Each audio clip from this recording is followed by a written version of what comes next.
itong pinakalulong, pinakabuaya sa Kongreso na nagkukunwaring malinis at matino. I'm talking about Martin Romualdez, no? Nagpa-media-media siya, ang lahat ng mga media na kontrolado niya, todo focus ang camera at tudong excited na makuhanan siya ng statement. Sabi niya, ako po ay walang kinalaman sa BICAM at ako ay pupunta ngayon para ilahad ko ang aking kaalaman ano ba ang mga nangyari tungkol sa ating budget. Kolokoy! Akala niya bobo at tanga ang mga Pilipino. Kung hindi ko lang birthday, sarap magmura, no? Sarap sipain sa pagmumuka itong si Romualdez, ano? Tarantado itong gago na to, no? Sorry. Tarantado, sabihin niya, wala akong alam sa BICAM. Ako po ay pupunta ngayon at haharap sa ICI para ilahad ang mga nangyari, kung bakit nagkaganon ang budget natin at ano po ang mga nalalaman ko sa mga nangyaring mga katiwalian na ito. Tarantado! Sorry, Gago talaga ito si Romualdez, no? Akala niya sa taong bayan, ang akala niya sa mamamayang Pilipino, walang utak at hindi nakakaintindi sa gimmick na style niya, no, mga kababayan. Paano siya hindi involved sa mga budget na ito? Siya nga ang nagpaplano.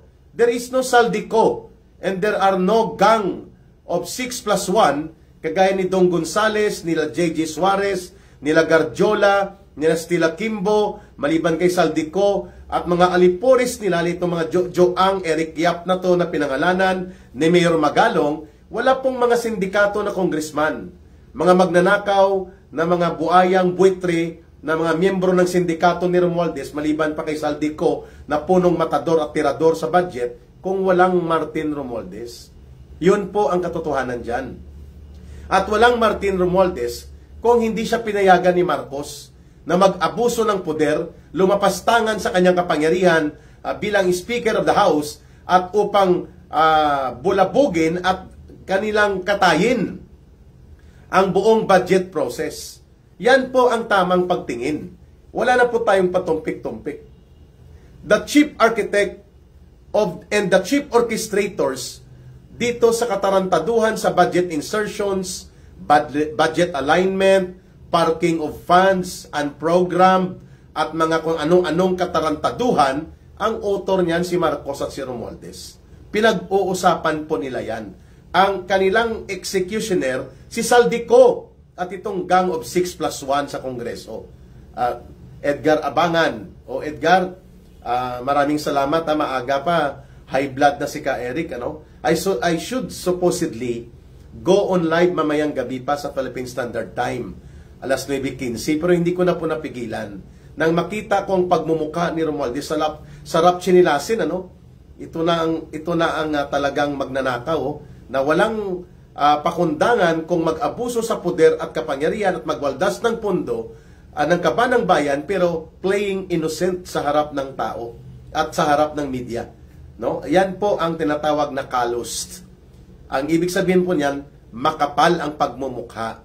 Ang tawag po diyan sa neuropsychology na behavioral science, nagkakaroon po siya ng neuroplasticity. Ang kanyang utak ay nakokondisyon na maniwala na ang kanyang ginagawang bulastog at tarantado ay tama. Yan pong epekto ng neuroplasticity. Sa behavioral science, sa neuroscience po, ang iyong utak kapag nasanay na tanggapin na ang ginagawa mo ay tama kahit ito ay mali, tarantado, bulastog, at hindi maganda at hindi matuwid, pero dahil sinasabi mo sa sarili mo na tama ito at nasasanay kang wala kang pananagutan at nakakakuha ka ng pleasure by being part ng iyong sistema na nakakalusot ka, tinatanggap ng utak mo, meaning nawawala po ang sense of conscience. Kaya nagkakaroon ka ng neuroplasticity. Yan pong ibig sabihin yan, na kahit mali ng ginagawa mo, tinatanggap pa rin sa utak mo. Ganyan na ganyan po ang behavioral display ni Martin Romualdez. Similar din po kay Marcos Jr. Jan Hacosalem, Jerusalem, and Marilo Saldivar. Parang normal na lang kay Tamba. Magsinungaling, tama ka Marilo. Yan nga po ang tinatawag na neuroplasticity. Yan po ay may tama sa utak. Mga kababayan, pansinin po ninyo bago lumantad si Martin Romualdez. Itong inilagay ni Marcos na pumalit kay Mayor Magalong, na si dating PNP Chief General Azurin, hindi po magandang record nito sa PNP. Marami pong reklamo ito tungkol sa kanya hinggil sa mga allowances ng mga pulis na hindi po naaayos at nakukumpleto ang mga pondo na dapat na imbestigahan ito bago nag-retire, no? Pero hinabol niya makapag-retire.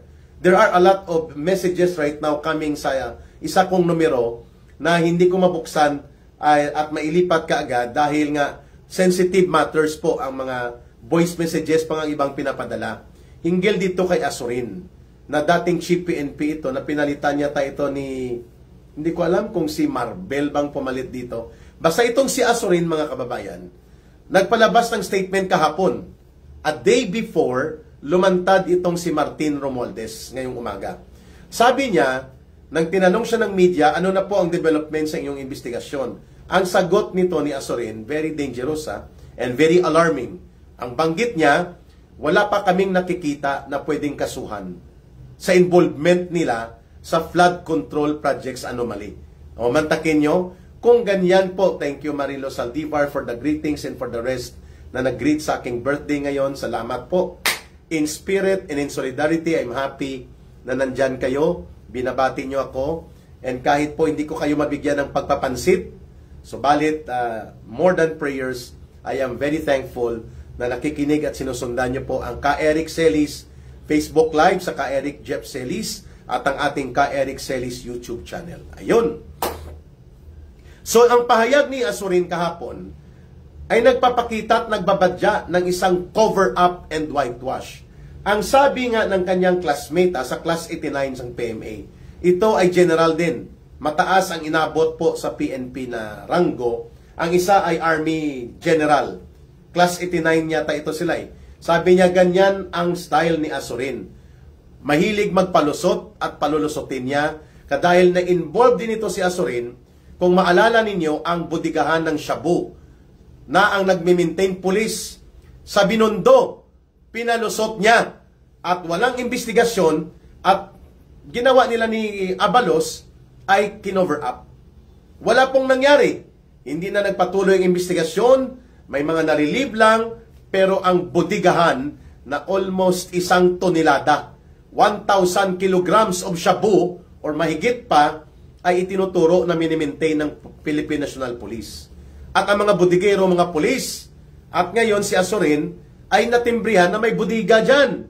Oh, aba. Yan, record yan ni Azurin. And record din nila yan, itong si Marbel na yatang pumalit noon, nang magkaroon po ng alitagtag drug howl na kunwari ay may malaking howl ng droga na nahuli, pinapunta si Marcos, yun pala, gimmick, stage, drama. Ayan. Kaya nagdadrama ngayon si Azurin. Dito po, sa usapin ng flood control investigation, papaluin ito ng 2x2 at lalatiguhin ito ng taong bayan. Itong si Azurin, kung ipipilit niya na i-whitewash at i-cover up ang nag-aalingasaw na baho at iskandalo ng pangungurakot at pandarambong ng mahigit 1 trilyon pesos, no? Dapat ito bastonin ito, no, ng kamagong itong si Azurin kung ganito po mga pahayag niya, no? At malinaw na may marching order ito si Azurin. I-cover up, pagtakpan, linisin, i-whitewash upang hindi dumugtong kay Marcos Jr.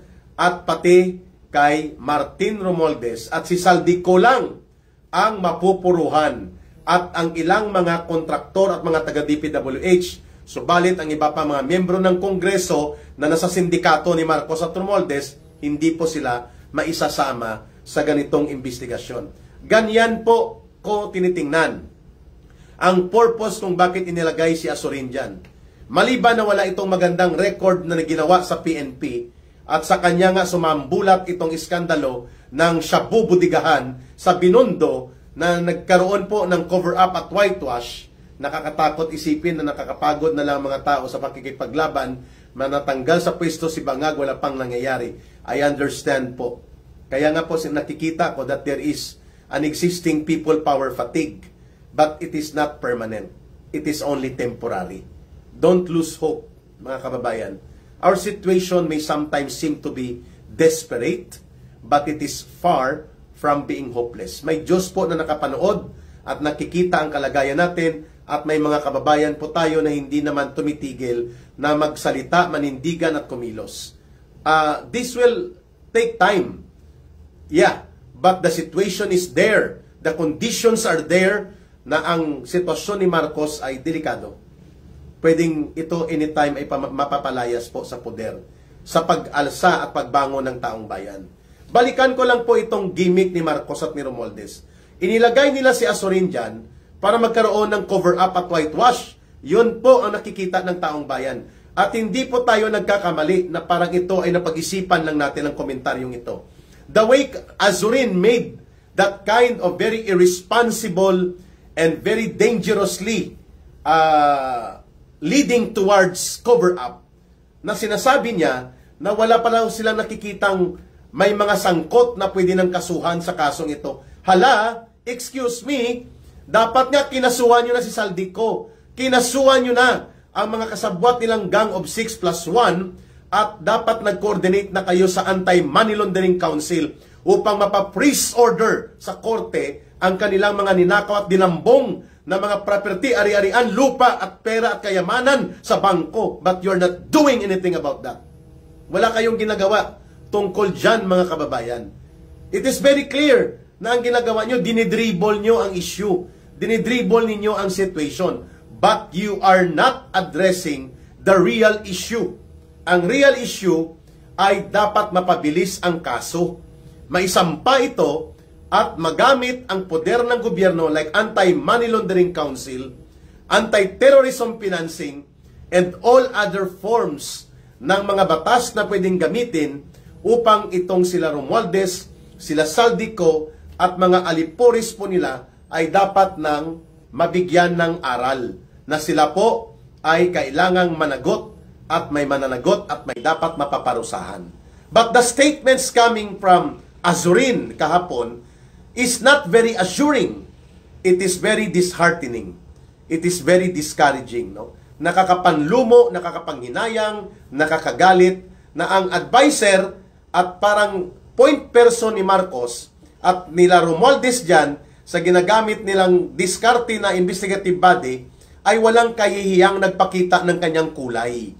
Nasabihin niya, wala pa tayong nakikita na pwedeng maisangkot o maidawit o sangkot o may pananagutan sa usapin ng pandarambong na umaabot sa mahigit 1 trillion pesos. With statements like that, we know where we are going here.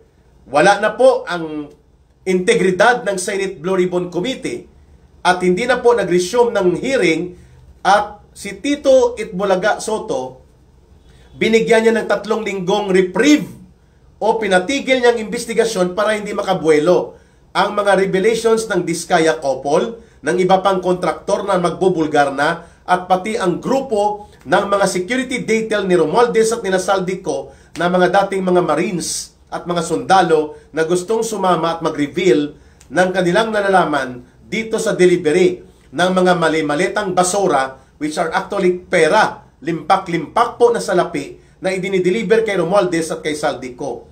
Pinatigil ni Itbulaga Tito Soto, kulukoy din itong senador na ito, no? At kasabwat yan sila ni Ping Lacson sa cover-up na ito, no? Hinabol nila na magkaroon ng delay hanggang abutan ng October 10, wala ng session until November 10. Isang buwan halos, mga kababayan. Kaya, idagdag pa natin ito, ang tinatawag na ICI, o itong Independent Commission for Infrastructure, closed door ang kanilang mga sesyon at hindi po nakikita ng publiko ang kanilang mga proseso ng pag-iimbestiga. And then you can hear ang kanilang main consultant and main advisor, itong dating PNP chief na si Azurin, na nagsasabing wala silang nakikita pa na mga sangkot na mga tao o individual sa kaso o usapin ng iskandalo ng pandarambong at pangungurakot. How would the people expect na ito po ay may patutunguhan pa? Lokohan po ito. At ang paglalantad ni Martin Romualdez ngayon is essentially leading towards that kind of declaration na binanggit po ni Azurin kahapon. Kaya malakas ang loob ni Romualdez. Wala po akong alam. Hindi ako konektado sa BICAM at ako po ay walang alam sa mga nangyari na yan at kaya nga ako pupunta dito para ipakita ko na ako ay inosente at ibibigay ko ang kaalaman ko kung anong nangyari hinggil sa budget. That is the more stupid and bullshit statement today. And stupid and bullshit than the statement of Azurin kahapon na wala pa silang nakikitang sangkot sa anomalya ng pandarambong at pagnanakaw. Una, ano po ba ang BICAM?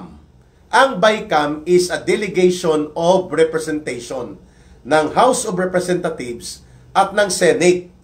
Mga senador at congressman po yan na itinakda ng kanilang kapulungan para magkaroon ng pulong o bicameral conference upang magkaroon ng synchronization doon sa version ng batas o panukalang batas, including the budget. Kaya BICAM yun, kung ang version ng House iba din ang version ng House of Representatives at ng Senado, kailangang ayusin. So somehow, ito ay isang technical working group expanded with the representative of the senators, with the representative of the House of Representatives. Kaya BICAM, Bicameral Conference. So hindi totoo na walang alam si Romualdez sa pagbubuo ng BICAM. Ang pagbubuo ng BICAM delegation ng Senado ay may approval ng Senate leadership led by the Senate President at ang pagbubuo ng Bicameral Conference Representatives ng House of Representatives aprobado ng Speaker of the House. How can he wash his hands? And how can he deny that he does not know kung anong ginagawa ng BICAM? No! The BICAM is reporting both to the plenary and both to the House Speaker. And the BICAM is reporting also doon sa Senate plenary at pati sa Senate President. Therefore, it is not true na si Romualdez ay walang alam, hindi niya nasusubaybayan, at hindi siya na-update kung ano po ang mga diskarte na nagaganap sa BICAM. That is a clear, outright lie. Yan po ay lantarang pagsisinungaling, panggagago at panloloko na nanggagaling kay Romualdez. Pangalawa, hindi lamang po alam ni Romualdez ang mga komposisyon at proceedings sa BICAM. Ito po ay mayroong regular updates at ito po ay nire-review ng Speaker of the House at ng Senate President at ito po ay dapat nire-report sa plenaryo. So paano hindi niya malalaman na ang National Expenditures Program at ang BICAM at ang iba pang mga committee report ay mayroon pong mga nangyaring insertion, unprogrammed, at mayroong mga realignment kung si Ontiveros ayaw niyang tawaging insertion, realignment, sabi ni Senator Drilon, pareho lang po yun. Iniba mo lang ang kilay at kulay ng aso. Aso pa rin yun. Okay? So, pangatlong punto, sinabi mismo ni Congressman Toby Chanco na si Romualdez ang nag-uutos kay Saldico na bumuo ng small committee. Ang small committee, hiwalay pa po ito sa BICAM. Ang small committee ni Romualdez, ito yung mga tirador niya. Ito ang gang of 6+1 na sindikato. Sila po ang nagmamaniobra. Ito po ay sila Saldico, Dong Gonzales, Manix Dalipi, JG Suarez, si Momo, si Garjula, sila Kimbo. Yan, pati po itong sila pinangalanan. Jojo Ang, Eric Yap, si Congressman Momo, at pati po itong si Dong Gonzales. So mga 10 hanggang 12 tao yan, ang small committee, doon po kinakatay ang mga bilyon-bilyon hanggang trilyon na pondo na hindi po nakaprograma sa National Expenditures Program. Are they doing this outside of the knowledge and authority and order of Romualdez? No.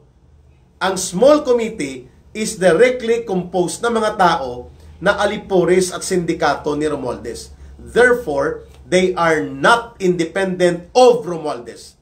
They are essentially extension of the special ops of Romualdez aside from the BICAM.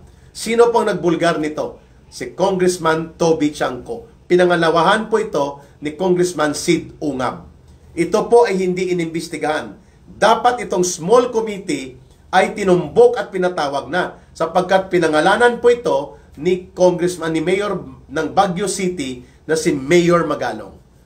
Third point ni Ka Eric dito. Paano hindi alam ni Martin Romualdez Ang mga nangyari sa budget, nag-uusap po sila ni Marcos. Nag-uusap po sila nitong mga small committee na ito at siya po ang pumipirma ng endorsement. Kasama po ang Senate President dyan upang ipasa ang tinatawag na General Appropriations Bill kay Marcos. At pipirmahan niya ni Marcos, mayroon pong mga coordination yan. Hindi po yan na nanggaling lamang sa puno at itaas ng mangga at bayabas na biglang nahulog papunta sa Malacanang. That is not the process. The process is coordination, consultation, and manipulation. And you cannot manipulate if there will be no planning about that. Pinagpaplanuhan po yan, premeditated po ang pagkatay sa budget na yan. Okay? Kaya nga kung mayroon punong salary na imbestigahan, si Martin Romualdez po at ang binuo niyang small committee na mga tirador sa loob ng BICAM at pinapalusutan ang plenary power ng Kongreso, which is a criminal act. At kung mayroong imbestigahan din po dyan, ang Kongreso na ang dumaanong nakaraang taon ay ang nakaraang BICAM nila, si Escudero, si Grace po. Yan, sila po. So kung nakakalusot itong sindikato at mga insertions at unprogrammed na mga budget items na ito, ibig sabihin po, nagkaroon ng pakikipagsabwatan. Conspiracy. And there will be no conspiracy without the mastermind and the conspirators. Klaro? Okay. Sabi ni Tulips, stop the hate. Anong hate ang gusto mo?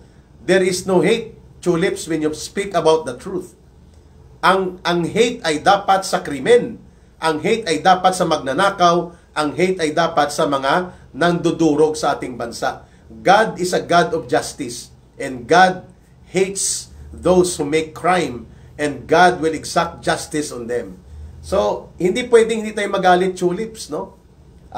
Mali po yung pananaw mo na hindi pwedeng magalit ang taong bayan. It is very justified, it is very important, and it is very necessary that people will rise in anger sapagkat ang lugmok na kalagayan, ang kahirapan at kagutuman na gumagapos sa ating mga kababayan ay sobra-sobra. So anong sinasabi mong Tulips Cranberries na stop the hate? Hindi pa ako nag-a-agree sa pananaw mo yan, sorry. That is a wrong and erroneous point of view. Nasabihin nating stop the hate, yun ang gusto ni Marcos at ni Romualdez, stop the hate. At tanggapin na lang natin na wala tayong magagawa? No! We have to. We have to stand and speak up and we have to fight if necessary through peaceful means. No, mga kababayan, ito po ang punto ko. Hindi po pipirmahan ni Marcos ang budget na yan mula sa House of Representatives at sa Congress kung hindi po niya alam anong laman ng budget.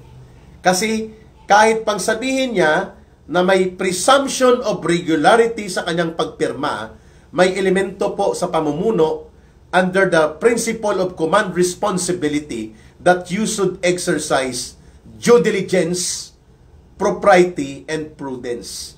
Ang ibig sabihin po ng due diligence, masinop at ginagamit mo ang iyong common sense bago ka pumirma. Tinitingnan mo kung tama ito at tumutugma ito sa kung ano ang disenyo, programa at plano batay sa budget. Yan po ang ibig sabihin ng due diligence. And due diligence requires you to consult your financial team, to consult your budget team, and to consult your technical team. That is due diligence. Propriety means you have the main purpose na dapat matuwid at maayos ang gagawin mo. That is propriety. Prudence, maingat ka. Ayun, mga kababayan. So malinaw po that in the principle of command responsibility, Martin Romualdez has the command responsibility dyan po sa nangyayari sa mga katayan sa budget, insertions, alignment, unprogrammed pork barrel, parada, sagasa. Martin Romualdez is involved in everything of those. And si Marcos, ganun din po yan. Because nag-uusap po sila. It is a premeditated action. Pag sinabing premeditated, pinagplanuhan po yan. Hindi po yan nangyari in a spur of a moment na pag-isipan lang nilang magnakaw at mandambong at mandurubo. No! Dinisenyo po yan. Ang ayuda here, ayuda there ni Martin Romualdez na convertible to cash and actually which is a political bribery and Political Corruption Fund, pinagplanuhan yan at pinayagan ni Marcos dahil yun ay forma ng pamimili ng artificial loyalty at pamimili ng boto. At kaya nga sila may mga ayuda, hindi to help the people, but to buy the people and buy their way out in order to corrupt the people and make it appear that the people is the loyalty, ang loyalty ng taong bayan, it's with them.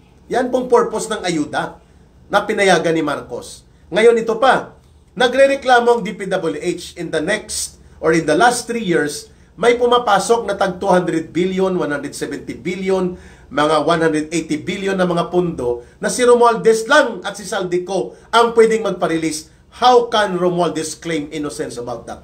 Yan ang mga pundong parada at pundong sagasa.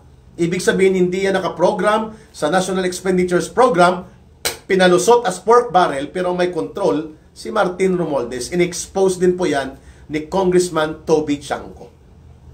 Hindi po kailangan na maging forensics expert o magiging eksperto sa investigasyon kung ang sinseridad at seryoso na pananaw ay para ituwid at nang sa ganun po ay may mananagot at may isisingil tayo at may mapaparusahan. You don't need that kind of requirement para maging matino at maayos ang investigasyon na ito. But everything is about cover-up. Everything is about propaganda. Everything is about publicity gimmick ni Marcos. Yun po, kagaya kagabi. Sabi niya, I am welcoming any suggestion that will help the government recover sa mga pinangdambong na ito. Nakalimutan ni Marcos na siyang presidente, that he can order the Anti-Money Laundering Council to file cases in court for forfeiture, seizure, and freeze order on the assets, accounts, financial transactions, properties nila Saldico, nila Romualdez, at ng marami pang iba. Including sa anak niya na na-involved din sa 1.7 billion pesos na flood control project sa Ilocos Norte, itong si Sandro Marcos, na ang kontraktor ay mga Diskaya Company. Ayun, mga kababayan.